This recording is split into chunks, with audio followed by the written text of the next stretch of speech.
अस्सलाम वालेकुम। इसी महीने 8 सितंबर को मैं बहादुर यार जंग एकेडमी गया जो कि कराची में वाक़ है। वहाँ उनके सदर डॉक्टर सैयद वसीमुद्दीन साहब से मुलाकात की जो कि उस इदारे के उस एकेडमी के सदर थे।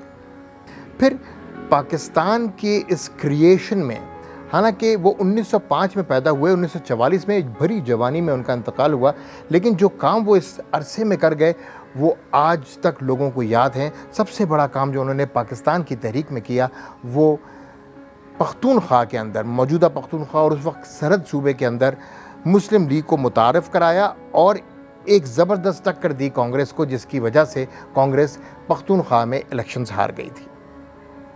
ऑल इंडिया मुस्लिम लीग के प्लेटफॉर्म को सही तरीके से जो कायम किया वो बहादुर यार जंग ने किया।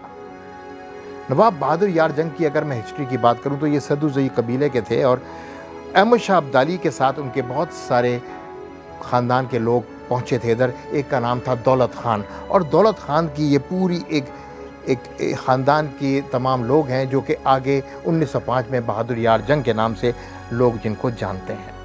जिस ज़माने में दौलत ख़ान साहब इधर आए थे तो उस ज़माने में नवाब थे सिकंदर ख़ान साहब, और उनको बहुत मदद की थी दौलत ख़ान ने कि मराठों के ख़िलाफ़ एक प्रॉपर मुनज़्ज़म जंग लड़ें और मराठों का सरकूबी की जाए।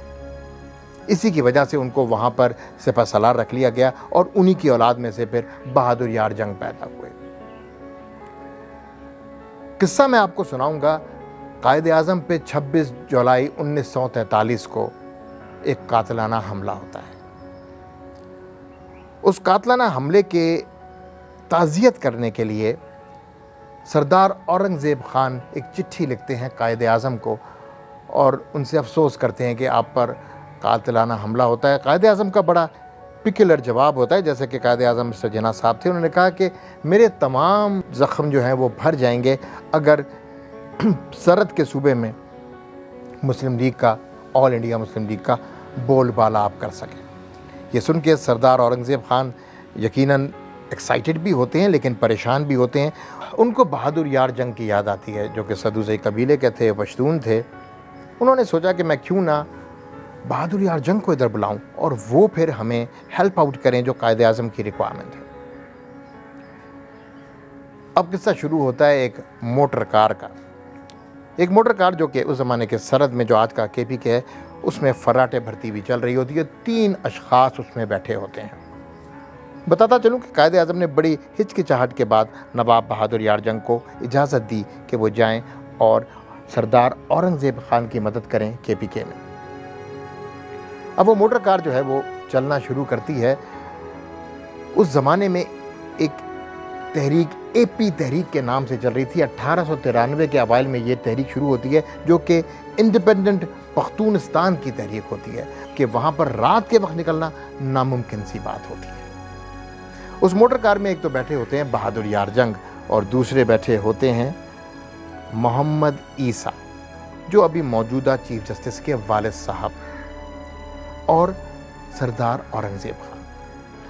थोड़ा सा बताता चलूँ कि मोहम्मद ईसा साहब कौन थे। मोहम्मद ईसा साहब वही रोल प्ले कर रहे थे बलूचिस्तान में कायद-ए-आज़म के साथ जो कि प्ले कर रहे थे पख्तूनख्वा में बहादुर यार जंग। जब ये गाड़ी एक जगह पहुंचती है, वहाँ आगे जाकर एक साहब उसको रोक लेते हैं। हालात आपको मैंने बता दिए कि बीके के कैसे हुआ करते थे। दहशतगर्दी आम थी, बम धमाके भी होते थे। एक शख्स जब उसको मोटर कार को रोकता है तो करीब आते हैं बहादुर यार जंग के। बहादुर यार जंग उस वक्त गाड़ी ड्राइव कर रहे होते हैं। वो शख्स पूछता है तो में से बहादुर यार जंग कौन है? बहादुर यार जंग अपने सीने की तरफ इशारा करते हैं, कहते हैं मैं हूँ बहादुर यार जंग। कहते हैं आप हजरत साइड पे आ जाइए, मैंने आपसे कुछ प्राइवेट बात करनी है। जब वो साइड पर आते हैं तो वो कहते हैं कि आपके लिए फ़कीर इप्पी ने पूरी सिक्योरिटी का इंतज़ाम कर दिया है। आपने जहाँ जाना है सुबह सरहद में जाइए और जो कुछ पैगाम आप जिन्ना साहब के लेके आए हैं वो लोगों को दीजिए। उस वक्त हालत कुछ ऐसी थी कि दोनों हजरात ने मना किया था कि आप साइड पे इस बंदे के साथ मत जाएं, ये पता नहीं कौन है, आपको नुकसान ना पहुंचा दे। खैर यहाँ سے کہانی شروع ہوتی ہے بہادر یار جنگ کی، وہ خوبصورت تحریک کی، ایسی تحریک جس نے کے پی کے میں جھنڈے گاڑ دیے آل انڈیا مسلم لیگ کے۔ یہ سب چیزیں کون سیکھ رہا تھا اس وقت ساتھ بہادر یار جنگ کے؟ وہ تھے محمد عیسیٰ۔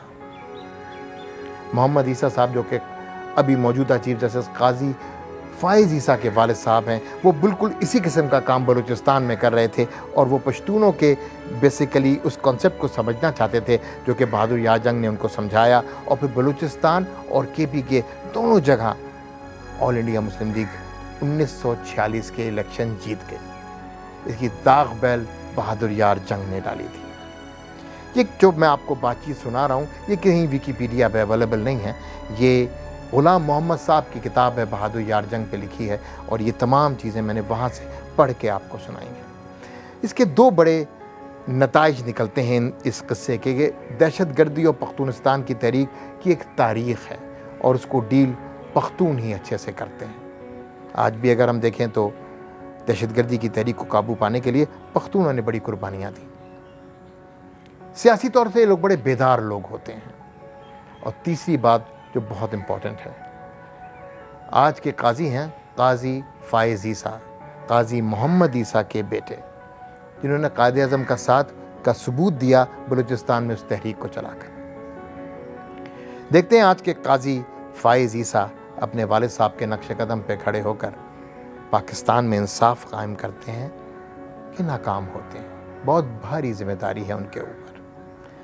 نواب بہادر یار جنگ ایک بہت زبردست پرسنالٹی، ایک ایسی پرسنالٹی جس نے پاکستان میں صوبہ سرحد میں آل انڈیا مسلم لیگ کی جڑوں کو ایسا مضبوط کیا کہ وہ آج بھی پاکستان کا ایک ایسا انگ ہے جس کے بغیر پاکستان کا تصور نہیں ہے۔